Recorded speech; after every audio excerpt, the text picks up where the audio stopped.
رسول صلی اللہ علیہ وسلم میرے اوپر ایک لونڈی کا آزاد کرنا میرے اوپر لاگو ہو گیا ہے. میں نے ایک لونڈی آزاد کرنی ہے. لونڈی تو ہے یہ، لیکن مجھے اس کے ایمان کا پتہ نہیں ہے، کیونکہ اسلام نے ترغیب دلائی ہے جب کسی غلام کو آزاد کرو، لونڈی کو آزاد کرو، اس کے ایمان کو چیک کرو، عقیدے کو نوٹ کرو. مجھے اس کے ایمان کا پتہ نہیں ہے. نبی علیہ السلام نے پوچھا وجہ؟ یہ تیری لونڈی ہے، تیرے پاس رہتی ہے، تجھے اس کے ایمان کا کیوں پتہ نہیں؟ کہنے لگا اس لیے یہ بول نہیں سکتی.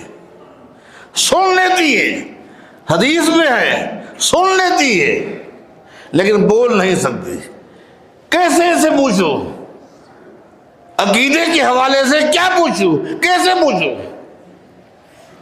نبی علیہ السلام اس لونڈی کی طرف مخاطب ہوئے اور نبی علیہ السلام نے اس کے ایمان کو پرکھنے کے لیے، اس کے عقیدے کو جانچنے کے لیے جاؤ علماء سے پوچھو. کتنے سوال کیے؟ 20 نہیں 2 سوال کیے، خالی 2، صرف 2 سوال کیے. ان میں سے پہلا سوال، جس سوال کے جواب میں ہمارے یہ احناف بھائی فیل ہیں، بیچارے فیل ہے. ان کو اگر امام صاحب امام ابو حنیفہ رحمہ اللہ کا عقیدہ آج سمجھ آ جائے، یہ پاس ہو جائے گے.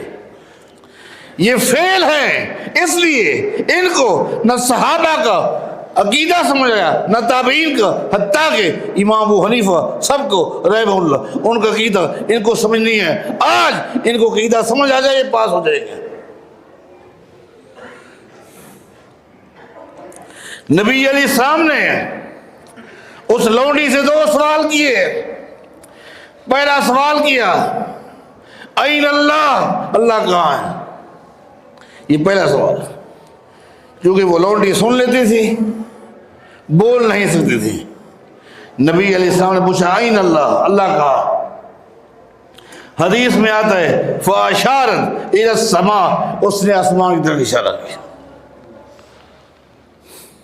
فطری عقیدہ ہے، فطری عقیدہ ہے. ایک لونڈی جو بول نہیں سکتی، اس کو بھی پتا ہے میرا خالق میرا مالک اوپر ہے. آج اپنے آپ کو علامہ کہلانے والے، شیخ الحدیث کہلانے والے، کبھی کوئی کہتا ہے اللہ کی ذات ہر جگہ ہے، اللہ کی ذات ہر چیز میں ہے.